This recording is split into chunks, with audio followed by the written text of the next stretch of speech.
10,000 years ago, the total population of the world was about the same as Greater London today. About 1,000 years ago, it started rising rapidly. In 1987, it was about 5,000 million, and it's predicted that by the year 2025, there will be 8.5 thousand million people. As the world's population explodes, more habitats are under threat. This is having a dramatic impact on animal life. Many are becoming endangered or even extinct. But a few species are thriving because humans are thriving. This is a story of survival and struggle, a tale of two species that have been directly affected by human activity, the rats and the loggerhead turtles.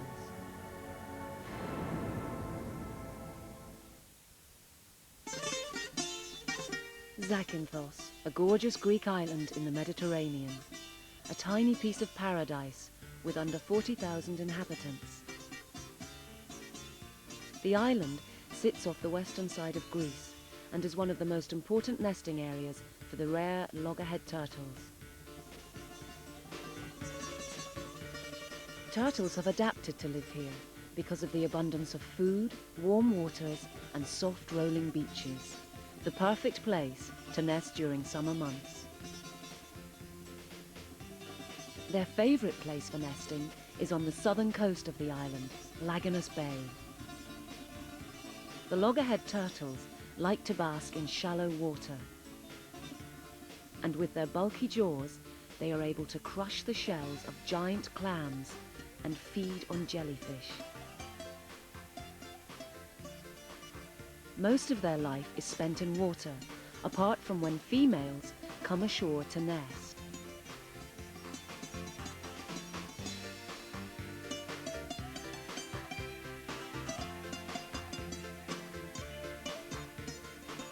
The turtle definitely emerged last night. She came from the sea, she came up the beach. You can tell this is an up track because when she's going up the beach, she bends her flippers back as she's pushing up and makes this sort of shape here. And when she got to the top of the beach, she laid a nest. You can tell this is a nest because of all the wet sand around the nest. As you can see, there's dry sand underneath, so she scraped away all the wet sand and laid it on top of the nest. The turtle clears a body pit. She then digs an egg chamber, which is usually about 40 to 60 centimeters deep. She will lay about 120 eggs.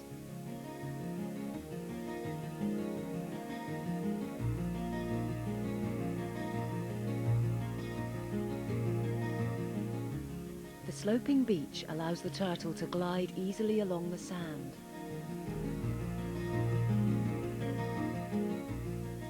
The sand is of a very nice consistency in order to dig an egg chamber and lay a nest. And for the eggs, it holds a very good temperature inside the sand, which allows incubation for about 55 to 60 days. When the hatchlings appear, they crawl along the beach in search of the water's edge. There is a good strong current which takes them straight out to sea. The life cycle of a turtle is a long process. A turtle can live about 80 years or maybe longer. They reach maturity at about 30 years, but not many turtles survive for that long. The eggs that incubate, the 120 eggs, of those only about 70 will actually hatch, and of those that hatch, an optimistic prediction is that 1 in 1,000 will survive to maturity, but recent research has shown that it's more likely only 1 in 10,000 will make it to adulthood. Hatchlings are vulnerable to scavenging dogs and searching seagulls. But the biggest impact on the loggerhead turtle has come from mass tourism. Zakynthos is one of the holiday hotspots of the Mediterranean. During the summer, some 300,000 tourists descend on the island, at the same time as the loggerhead turtles are nesting on the beaches. Strapped for cash islanders are enjoying the holiday boom. They build hotels and bars along the beach to make money. Tourists want bright lights and loud music. The flashing lights and noise frighten the turtles from venturing onto the beach. Turtles need an unspoiled area. They need a very quiet area, no lights, no human activities on the beaches. So by having all these people visiting the area and living practically next to the nesting beaches, you already got a problem. There's an island over there, I don't know, they call that Turtle Island, do they? I mean, if they didn't like the people, they wouldn't come over, would they? There should be an international tourist boycott of this bay. Yeah. I mean, there are so many bays everywhere. Why should this bay be used so intensively? I worry about lots of things in this place. Yeah, but what can you do? Human always destroys, isn't it? The inhabitants on this island don't, take care of their animals more. They just think of the money and all the tourism. Money. There's been mass tourism throughout Greece and in other places in the world, which has diminished the nesting areas, giving less room for the turtles to nest and lay their eggs. In Lagunas Bay, about 4 years ago, water sports were banned, but the law is not properly enforced, and still turtles get killed as a result of the propellers cutting into the back of their shells. And this year we've already had 3 killed as a result of that. Since the early 1990s, under Greek and international law, certain parts of Lagunas Bay have been declared protected areas. No visiting the nesting beaches between sunset and sunrise. No umbrellas, no bright lights, no speedboats, no cars or bikes. We always approach them and we inform them this is a protected nesting beach, and we ask them to leave the beach at the closest exit and not to bring their vehicle back on the beach. Some of the locals were outraged at the protected beaches. They felt the government had not properly compensated them for the loss of land. The beach is a prime place to build a hotel or taverna, but now it belongs to the turtles. This turtle has laid her nest on the protected area of beach, but this still doesn't mean that her nest is completely protected. If she'd have just laid it a few meters away, over there, we'd have actually have to remove it because it was too close to the illegal sunbeds and it would have suffered from trampling by people. Sunbeds are no good for turtles. When they come up to nest, they crash into them. If this happens too often, the turtles will abort their eggs into the sea. In Lagunas Bay, of the original 7 kilometers of nesting beach, 2 kilometers have already been destroyed by mass development. This is the beach hatchery. Sometimes it's necessary to move nests here if they've been laid in a very busy stretch of beach and are considered to be under threat. Last year, out of 1,026 nests, 14 were moved as a last resort. It is very important not to move nests because the sex of the young is determined by the temperature of the sand. With sea turtles, if the temperature of the sand is above 29.5 Celsius, it produces female turtles, and if it's below, male turtles. We cage some of our nests in order to be able to leave them where they were laid. We do that with nests which are laid in front of hotels which cooperate with us, and it allows the nest to incubate and the hatchlings to come out of the nest on their own and go to the sea naturally. This is an example of one of the goods which actually help us to give the turtles space to nest. They actually clear away the sunbeds at the end of every day so the turtles can come up to the dry sand and lay their eggs to nest. But not all the locals have been so cooperative. There was a period of time around the late 80s, early 90s, where some of them became quite violent sometimes. They were trying to interfere with our work on the beaches, and They even became violent towards volunteers while they were doing their job. There are not protected beaches here, they are all free. All the local people, they're very sensitive. They protect the turtle. Turtle has survived through thousands of years with the local people, and they love the turtle. Turtle trips, yeah, everybody get your turtle trips, yeah. On here, whatever you want, turtle trips. Tourist boats clog Laganus Bay in an endless traffic jam, with overeager holidaymakers trying to take photographs. This activity is unregulated and frightens the turtles away. So what is to become of the loggerhead turtle? A marine park could be the answer. The whole of Laganus Bay would become a protected area. The number of turtle boats would be limited. But how would this be funded? One idea is to charge tourists a turtle tax. The marine park is very, very important. The only thing we say no to them is the turtle tax. The establishment of a national marine park in this area will benefit both the sea turtles and the locals. The sea turtles, because they're going to be properly protected. We also believe that in the long run, they're going to have a better quality tourism on this island, and maybe they might have some sort of tourism throughout the year. It matters if the turtle disappears because we don't know exactly what its ecological niche is. We don't even know what happens to the young in their first few years of their lives.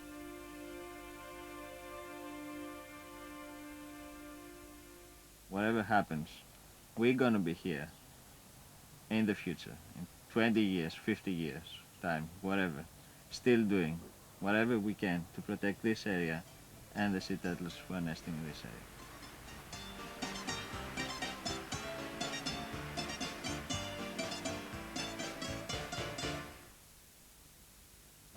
Humans can also create perfect environments for some species to thrive. There is one particular creature that is cashing in on the way humans lead their lives, and that is the rat. There are about 70 million rats in Britain, and the numbers are rising. That's more rats than people. Wherever humans go, rats will follow. In urban areas where the rats are down in the sewers and in the waste dumps and back streets of cities, then it's very much more difficult to count them. And probably with the expanding human populations and the amount of waste that we produce, urban rat populations are probably going up.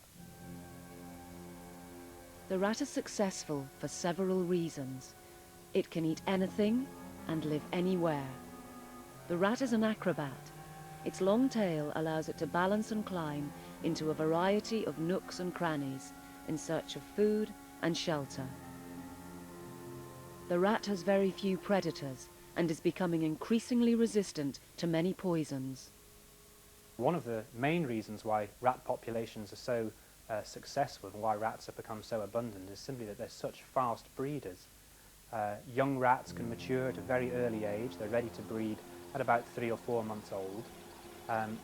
The pregnancy period is very short, it's only about 3 weeks, and the litter size, the number of young they have, is also really rather large. Come on, it's dinner time. Come on. These rats are 8 weeks old, quite small, but they can start breeding from 6 weeks of age. A pregnancy lasts for 21 to 23 days, and they can remate immediately after giving birth. A litter size is 1 to 23, but average would be 12 to 13. And this explains how one pair of rats can produce 15,000 descendants in just 1 year. There are plenty of headline stories about the evolution of the super rat. Are rats really getting bigger and stronger? Certainly a lot of the more old-fashioned poisons that we've used to control rats are no longer effective, and this is because rats have developed a genetic resistance and can deal with these poisons. And because it's a genetic resistance, it's passed from one generation to another. We're currently developing more and more toxic poisons that rats have not yet developed a resistance to, but it won't take long, and rats probably will have the next answer and the next step in the arms race. Some rats are able to detect pesticides and poison. When you give them apple to eat, they tend to eat the apple out and leave the skin. And I think that that's possibly because they can detect the pesticides on the skin of the apple. Communication between rats is very well developed and very effective. They use their sense of smell and their very acute hearing to communicate messages within the social group. And one of the reasons where it's important to humans in terms of controlling rat populations is that rats can detect the smell of food and the smell of the poisoned bait on the breath of an animal that has been poisoned. And that way other members of the rat colony and rat group avoid the poison baits. With more modern poisons, the concentration of the poison is very much lower, so that it's not as easy for the rats to associate the source of the poison. If humans are finding it difficult to control rats, why aren't animals that prey on them keeping the population down? It's thought that cats kill rats, but in fact, they will only prey on young rats. Foxes do prey on rats, but as a species, rats have developed an ingenious way of avoiding the fox. Well, in most circumstances, rats are nocturnal, which is why we don't see them. But in some very unusual circumstances, rats can be active out during the day and daylight hours and visible to humans and everyone. And the reason for this is a very curious change in their behaviour, and it's as a result of predation by foxes. And where fox populations are particularly high, the rats will be active during the day just to avoid contact with these important predators. Not all species of rat are increasing in number. Competition has arisen between different species. Ironically, the black rat, which claimed millions of lives during the outbreak of the Black Death, is now under threat. Well, the Black Death spread throughout Britain at a terrific rate in the 14th century and wiped out between 30 and 50% of the whole national population at the time. Rats were the main way in which the disease was spread.